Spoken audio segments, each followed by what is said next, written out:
Bismillahirrahmanirrahim. Assalamualaikum warahmatullahi ta'ala wabarakatuh. Alhamdulillahi rabbil alamin. Wa sallallahu ala sayyidina Muhammadin wa ala alihi wa sahbihi wasallam, amma ba'du. Saat membuka YouTube, langsung banyak komentar dalam video-video saya sebelumnya. Tolong komentari perkataan guru gembul yang terakhir begitu. Ya, saya lihat itu videonya 12 jam yang lalu ya. Kemarin lah katakan begitu. Nah, ini memang video sudah saya saksikan dan terlihat powerful ya. Orang yang sedari awal dia itu tidak memiliki dasar agama yang kuat, itu akan terpengaruh dengan ucapannya guru gembul ini. Dan kalau disikapi sebagai orang yang saya ini mendalami akidah, mendalami tauhid, alhamdulillah ya, itu sudah banyak pengakuan juga tuh, dalam pengertian bahwa tauhid itu adalah sebuah sains. Tauhid itu adalah sebuah ilmu yang mana ilmunya itu dia diambil dari Al-Quran dan hadis dan bagaimana cara memahaminya. Kemudian di mana sebetulnya letak dan inti dari tauhid itu, yaitu ada di dalam i'tiqad, meyakini sesuatu begitu ya. Intinya di situ tauhid itu. Melihat videonya guru gembul ini, apa ya saya katakan, kalau mau disikapi dengan greget ya greget juga. Karena memang dia itu tidak memiliki sama sekali, dan ini sudah berulang-ulang kali saya katakan, guru gembul itu tidak memiliki kecakapan dan pengetahuan tentang tauhid.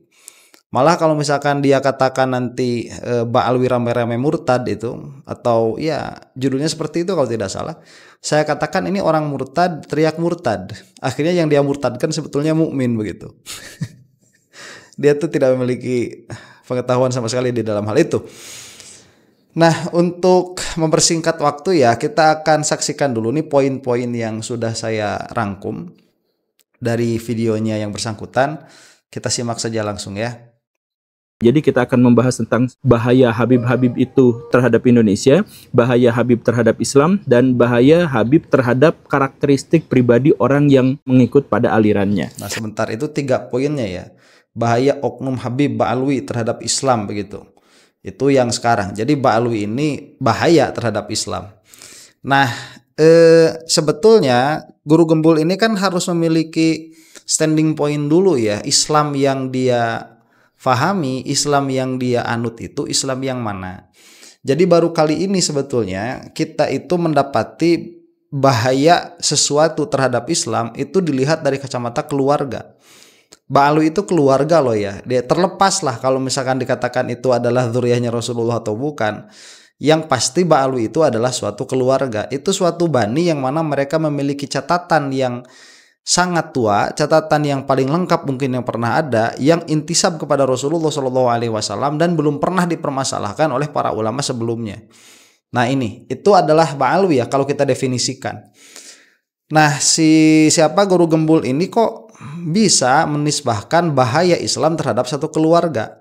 Kalau kita membaca kitab-kitab turos mengenai bahayanya suatu firqah, itu belum pernah dinisbahkan kepada keluarga, karena keluarga itu dia pada akhirnya hanyalah kumpulan individu, yang mana kumpulan individu ini pola pikirnya tidak mungkin sama apabila dirunut itu sudah ratusan tahun begitu atau bahkan ribu tahun. Itu kan banyak sekali berarti individu di dalamnya yang mana mustahil memiliki pola berpikir yang sama. Nah, pada akhirnya kemustahilan memiliki pola pikir yang sama ini tidak bisa kita itu menisbahkan satu pemikiran kepada satu keluarga.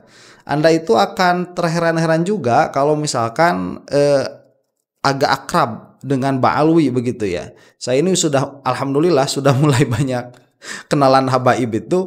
Lah, Habib yang satu dengan Habib yang lain itu berbeda loh. Cara pandang mereka terhadap agama, cara pandang mereka terhadap syariat itu berbeda-beda. Nah, jadi ini keanehan saja. Dari sini saja sebetulnya sudah bisa mengatakan atau sudah bisa melihat ketololan dan kegoblokan guru gembul ini. Yang mana saya tidak akan menyalahkan orang yang memang dari awal sudah termakan sama fitnahannya. Itu hanya menunjukkan ya dua-duanya orang-orang sengklek begitu. Ya guru gembulnya goblok, yang mengikutinya tolol begitu. Itu sudah terlihat sedari awal. Jadi ini adalah suatu fitnahan. Suatu fitnahan itu apa ya? Dia itu adalah perkataan yang tidak benar yang dinisbahkan kepada perkara yang memang tidak memiliki kualitas tersebut. Jadi kalau misalkan kita bilang bahwa jeruk itu warnanya ungu, nah itu fitnah terhadap jeruk ya, karena tidak ada jeruk yang memiliki warna ungu begitu. Itu adalah fitnahan.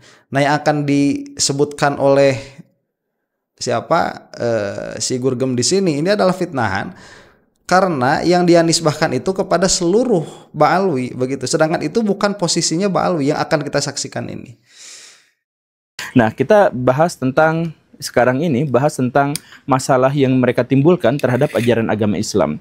Jadi begini Baraya, kalau Baraya melihat aliran-aliran paling sesat di Indonesia, katakanlah yang jaringan Islam liberal, katakanlah Al-Zaitun atau Ahmadiyah atau Syiah atau segala rupanya aliran-aliran sesat itu kan saya katakan kan, kalau melihat aliran-aliran sesat, Ba'alwi ini bukan aliran. Ba'alwi ini bukan firqah diniyah, bukan firqah islamiyah.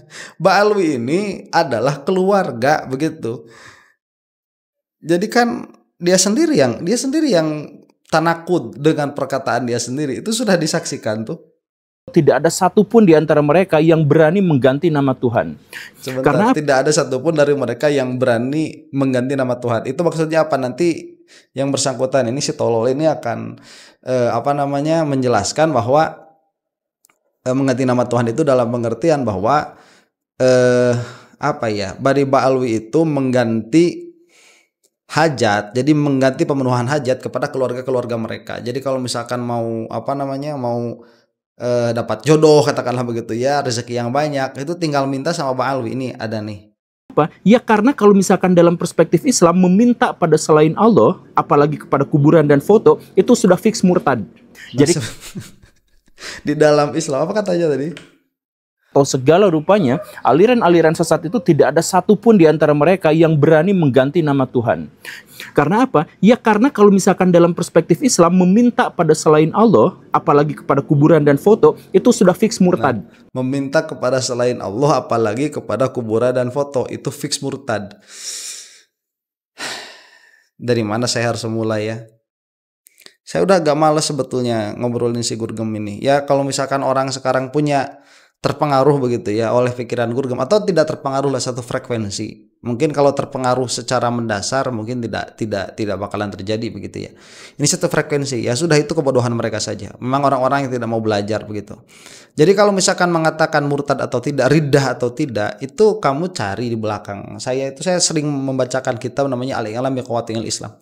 Al-I'lam bi Qawatinil Islam itu jangankan untuk orang-orang yang nggak ngaji kayak Gurgem, untuk orang-orang yang ngaji pun banyak sekali mereka itu tidak mengetahui banyak perkara-perkara yang bisa mengeluarkan mereka keluar dari agama. Nah,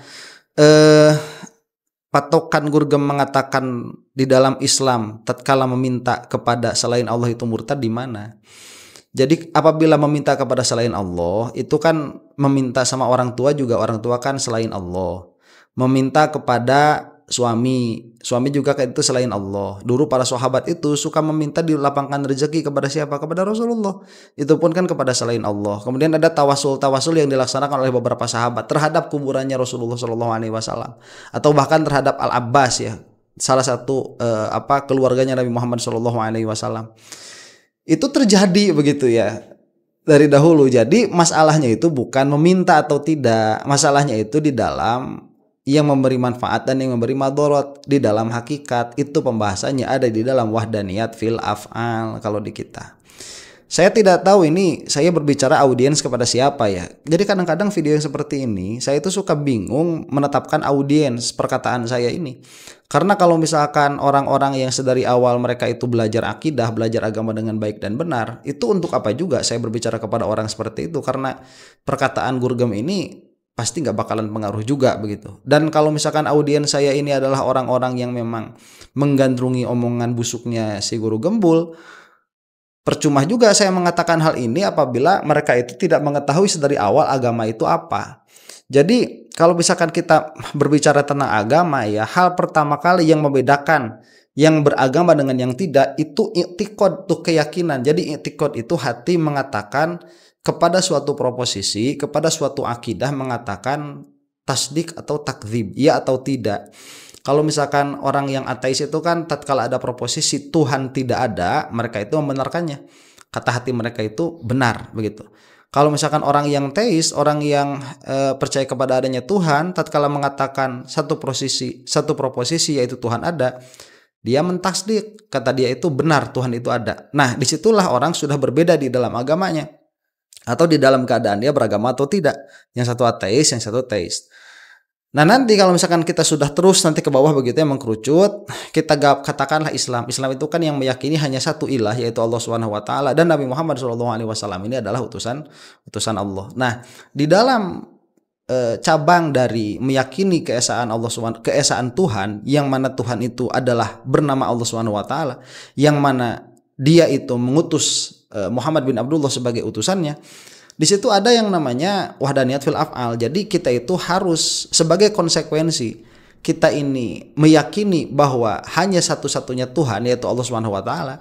Maka di situ pun kita harus meyakini hanya ada satu yang bisa memberi manfaat, hanya satu yang memberi madarat. Karena apabila kita itu meyakini bahwa ilah itu satu, hanya satu, tetapi di sisi lain kita itu memiliki keyakinan ada yang bisa memberi manfaat dan madarat selain Allah Subhanahu wa taala, disitulah dia sudah keluar dari agama, dia sudah keluar dari keyakinannya ala thoriqil luzum, dengan jalan kelaziman. Nah, ini pemahaman atau penjelasan di dalam akidahnya, yang mana Guru Gembul itu tidak pernah tahu hal ini ya. Mungkin saya agak sedih juga ngobrolnya, kasihan orang-orang seperti dia itu. Nah, yang mana pada akhirnya apabila dia itu katakanlah beragama Islam, tetapi dia memiliki keyakinan bahwa misalkan makan itu bisa mengenyangkan, karena mengenyangkan itu termasuk salah satu dari efek dari dari cause begitu ya. Jadi makan itu adalah cause dari kenyang, itu adalah penyebab dari kenyang, yang mana kenyang itu adalah suatu manfaat. Berarti ada yang memberi manfaat kepada kita selain Allah Subhanahu wa taala, yaitu makan. Kemudian ada yang bisa memberi madarat kepada kita, seperti apa, misalkan racun seperti rokok dan lain sebagainya. Nah, itu sebetulnya sudah keluar dari konsekuensi perkataan dia bahwa tidak ada ilah selain Allah, yang mana seharusnya di dalam keyakinannya, dan ini bukan hanya doktrin tetapi ini bisa dibuktikan secara rasional, bahwa yang memberi kenyang itu adalah Allah, yang menghilangkan haus itu adalah Allah, yang memberikan penyakit itu Allah, yang menghidupkan itu Allah, yang mematikan itu Allah, semuanya kepada Allah Subhanahu wa taala. Dan kalau si Gurgem ini mau sedikit saja belajar lebih serius, misalkan mengenai perbedaan antara Imam Ghazali dan Ibnu Rushd, sebetulnya di sini permasalahannya itu Imam Ghazali itu occasionalist, beliau itu adalah muwahhid murni, sedangkan Ibnu Rushd, yang mana saya tidak tahu latar belakang Ibnu Rushd mengatakan ini apa, itu mengatakan bahwa api ini dia bisa membakar karena dirinya setelah diberikan oleh Allah Subhanahu wa taala kekuatan untuk membakar. Nah, ini adalah pertanyaan filosofis yang mana akhirnya apabila seseorang ini sedari awal sudah memposisikan diri di dalam salah satu akidah yang ini, apakah dia itu seorang occasionalis, Ghazalian katakanlah begitu ya, yang mana itu kan bahasa-bahasa lah. Bahasa-bahasa apa ya? Bahasa-bahasa orang-orang yang nggak ngaji di pesantren begitu. Atau misalkan dia itu sebagai Rushdian, orang-orang yang mengatakan bahwa api memang pada dirinya bisa membakar, disitulah sudah terjadi pencabangan di dalam tauhid.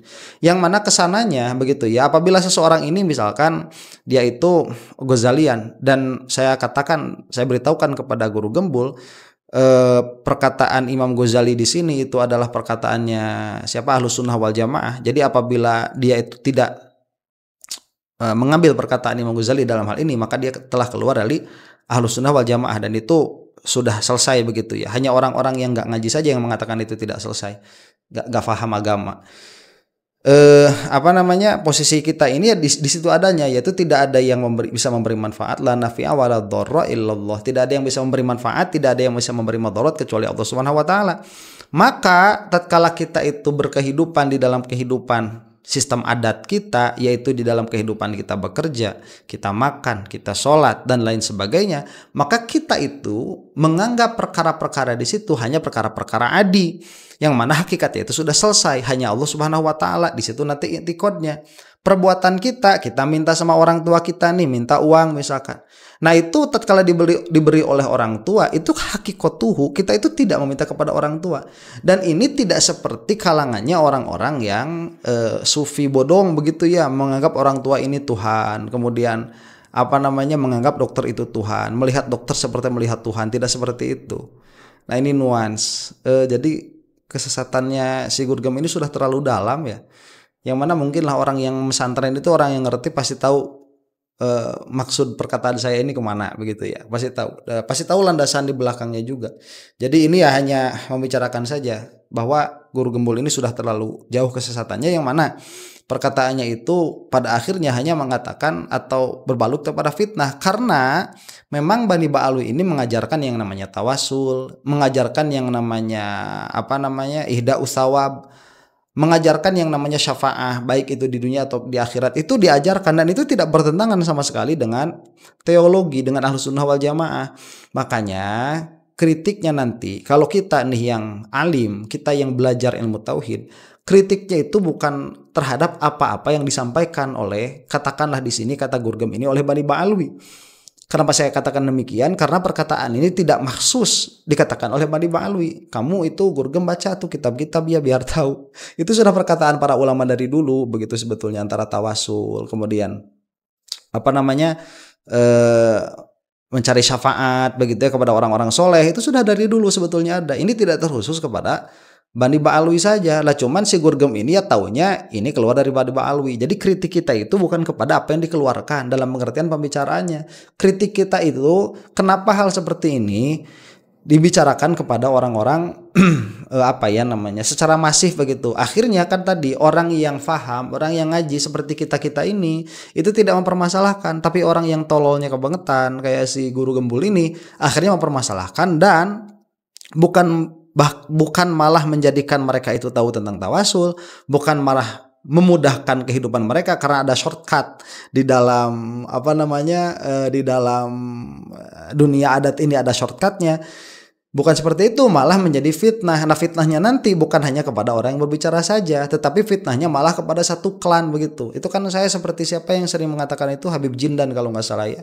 Itu kan sering tuh. Dan si Gurgem ini kan di dalam videonya juga mengambil cuplikan-cuplikan video juga begitu. Yang sayangnya saya tidak bisa mereaksi semua perkataan si tolol ini, karena si tolol ini dia suka nge-strike orang tuh kalau kalau ngereaksi videonya dia semuanya gitu, bego. Jadi nama Tuhannya, siapa nama Tuhanmu, dijawab Habib, maka itu masuk surga. Hanya mereka yang bisa mengatakan dan berani mengatakan itu. Nah sebentar, Habib itu memang ada ceramahnya seperti itu ya. Kalau entah siapa nanti dicuplik sama si Gurgem ini, itu bukan akidah kita sebetulnya, dan itu pun sebetulnya bukan sedang membicarakan akidah, itu sedang membicarakan karomah. Itu pun kalau musalamah begitu. Apakah pembicaraan seperti ini menjadi polemik di kalangan ahlu sunnah, orang-orang yang berilmu? Tidak. Apakah ini menjadi polemik di kalangan orang-orang yang ahlu sunnah yang menjaga orang-orang awam? Iya. Apakah perkataan ini menjadi polemik di kalangan orang-orang tolol seperti Gurgem? Iya. Jadi memang perkataan seperti ini tatkala dibuka di umum, tatkala dibuka di khalayak luas, itu lebih banyak madorotnya daripada manfaatnya, betul. Begitu. Ya untuk apa? Ini kan sebetulnya untuk menumbuhkan kecintaan kepada yang bersangkutan. Ini entah Habib siapa, misalkan katakanlah Habib Umar gitu ya, atau misalkan katakanlah Habib Habib Rizik katakanlah begitu, saya lupa lagi namanya. Misalkan begini nih, Habib Rizik sudah wafat lama dan sudah terkenal sekali misalkan kesolehannya.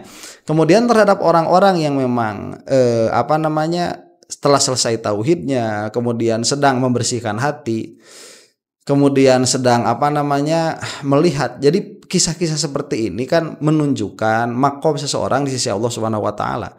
Bukan menunjukkan orang ini sebagai pengganti Allah taala, dan gak bakalan tuh ada yang berpikir seperti itu. Gurgem, kamu itu maksud ngomong kayak gini tuh apa kalau bukan memfitnah, supaya orang itu benar mengatakan Ba'alwi itu sesat, yang mana saya katakan sekali lagi Ba'alwi itu adalah keluarga, bukan sebuah pemahaman begitu. Kalau Imam Sanusi kan mengatakan yang seperti ini, kalaupun bisa dianggap syirik, kalau mau begitu ya, bukan perkataan orang ininya, apalagi sampai ke keluarganya. Kesesatannya itu di mana? Ada di dalam keyakinannya. Barang siapa yang dia itu memiliki keyakinan bahwa sesuatu ini dia bisa memberi manfaat atau madorot, dengan dirinya begitu ya sebagai pengganti Allah Subhanahu wa taala, maka itu syirik. Syirik itu syirik apa? Syirkut ta'lil. Ya, syirkut ta'lil atau apa namanya? Disebutnya itu ya syirkul adat begitu. Apa sih lupa saya. Di dalam syarah Muqaddimat itu ada syirik ke-5 atau ke-6 lah di antaranya itu. Jadi kalau misalkan ada yang meyakini bahwa sesuatu yang secara adat itu memang ada tartib kejadiannya, kemudian dia itu malah meyakini ini sebagai sebab utamanya, maka dia telah musyrik. Nah, atas pola pikir si Gurgem ini seharusnya Yusuf Mansur juga dikatakan demikian begitu, karena Yusuf Mansur kan mengatakan kalau misalkan sedekah 10.000 nanti diganti 100.000, kalau sedekah 1 juta nanti diganti 10 juta begitu. Dan itu kan apa yang menggantinya itu ya sedekahnya itu kan begitu. Ini di dalam hal man rabbuka misalkan Imam Sanusi itu pembicaraannya itu jelas ya. Barang siapa yang di dalam hatinya ada tentang i'tiqad Allah Subhanahu wa taala, ya maka itu akan ada. Kalau tidak ada, maka tidak akan ada. Nah, kalau misalkan di dalam kisah yang ini Habib Umar misalkan begitu, Habib Umar siapa tadi contohnya Habib Rizik misalkan. Kalau misalkan ditanyakan kepada murid-muridnya, "Man rabbuka?" Sudah jawab saja Habib Rizik begitu, atau nanti di akhirat dia akan menjawab Habib Rizik. Ini bukan berarti bahwa Tuhannya ini adalah Habib Rizik, bukan, tetapi dia itu diselamatkan, disyafaati karena kecintaannya, dan itu baru berlaku apabila di dalam dirinya memang ada tauhidnya begitu. Itu sudah saya pernah jelaskan. Jadi gampangnya seperti inilah ya Guru Gembul. Ini di dalam wilayah-wilayah orang tazkiyatun nafs, di dalam orang-orang yang memang kerjaannya itu bukan cari duit, bukan cari konten begitu kan, tapi memang kerjaannya mereka itu ingin mensucikan hati. Kalau buat kita mengatakan seperti ini, nanti kamu Guru Gembul kalau di dalam kubur ditanya man rabbuka, kamu itu akan menjawab dirimu sendiri. Itu Guru Gembul tuh, man rabbuka, kamu itu akan menjawab saya. Kamu itu tidak akan menjawab Allah, nggak bakalan kamu menyebut Allah, nggak bakalan. Karena kita juga sudah dikasih tahu sedari dulu, kalau misalkan menjawab man rabbuka segampang kita mengingat Allah atau mengingat nama Allah sekarang, itu nggak usah dijadikan penting juga begitu. Semua orang bakal bisa menjawab kok, man rabbuka, ya sudah jawab saja Allah. Memangnya seperti itu caranya? Tidak. Ini untuk mentahkik bagaimana cara kita menjawab pertanyaan man rabbuka nanti di dalam kubur. Sebetulnya ke situ ya. Yang jadi masalahnya orang yang orang yang menceramahkan itu pun belum tentu paham. Yang mana kamu Gurgem pasti tidak paham. Nah, nanti orang-orang yang sepaham dengan Gurgem, yang suka mengikuti podcast Guru Gembul mengenai hal agama, kemudian membenarkan perkataan-perkataan Guru Gembul, ini saya jamin ya, dia itu tidak akan menjawab Allah, nggak bakalan. Saya berani jamin itu. Dia itu tatkala ditanya man rabbuka, dia akan menjawab siapa? Guru Gembul. Kenapa? Karena masalah-masalah agama yang dia dapati itu didapatkan dari Guru Gembul, begitu. Mau kamu punya Tuhan Guru Gembul? Sebetulnya dia sendiri yang sudah mengaku sebagai Tuhan. Agama itu adalah perkara yang mudayyan, adalah perkara yang diikuti. Makanya kenapa kita harus punya sanad. Kamu orang-orang yang mengikuti Guru Gembul, termasuk si guru tololnya ini, si tolol Gembul ini, ya, tolol Gembul caludih urakan begitu. Ini udah udah mentuhankan dirinya sendiri. Kenapa? Karena dia itu sudah mengambil agama dari pemahamannya sendiri tanpa metodologi. Dia tidak tahu tidak tahu cara membaca Turath, dia tidak memiliki akses kepada karya-karya klasik, dia tidak memiliki alat untuk memahami Al-Qur'an dengan sendirinya, dia tidak memiliki akses untuk memahami hadis dengan sendirinya, tetapi dengan sangat mudah dia itu mengambil kesimpulan dari zohirnya Al-Quran, itu pun bukan zohirnya tetapi dari terjemahannya Al-Quran, dari terjemahannya hadis, dia pikir-pikir sendiri, dia pelintir-pelintir sendiri, kemudian dia tatbik, dia kenakan, dia capkan kepada orang-orang yang sedari awal dia tidak memiliki pemahaman tentang cap tersebut. Itu agamanya Guru Gembul, itu bukan Islam. Jadi saya katakan sebagai penguat, nanti akan kita bahas lagi insya Allah, kalau misalkan ini memang banyak yang melihat dan memang ini urgent untuk dibahas begitu ya, kita akan teruskan. Ini saya udah mulai kesel. Jadi kalau ngobrolin si Gurgem ini udah nggak bisa udah nggak bisa pakai pikiran ya, karena dia tidak mau berdialektika begitu ya. Dia tidak mau berdialektika, kosong pikirannya itu dari metodologi dialektika. Nanti kita akan bahas. Jadi si Gurgem ini malah dia sudah membuat agamanya sendiri. Bukan Islam agamanya Gurgem itu sudah agama tolol Gembul atau guru tolol. atau tolol gembul apa namanya hitam terus apa namanya itu caludih dan lain sebagainya ya. Udah sebel saya ini. Sekali lagi makanya saya katakan cuma dua orang yang berhak saya benci di dunia ini, satu si Imad, dua itu siapa sih Gurgem ini ya. Karena orang ini tidak memiliki paham sama sekali, kemudian orang yang mengikutinya juga banyak begitu, dan perkataannya ini ya sedikit banyak begitu ya, itu berpengaruh. Jelek dan bagusnya ya saya katakan dalam hal ini jelek ya. Dalam hal yang lain ya kadang-kadang ada benernya juga si Gurgem ini. Demikian, doakan kita semua sehat. Allahu taala alam bisawab. Mudah-mudahan Allah Subhanahu wa taala melindungi kita dari fitnah akhir zaman dan selalu diberikan taufik wal hidayah, wafat dalam keadaan husnul khotimah. Assalamualaikum warahmatullahi taala wabarakatuh.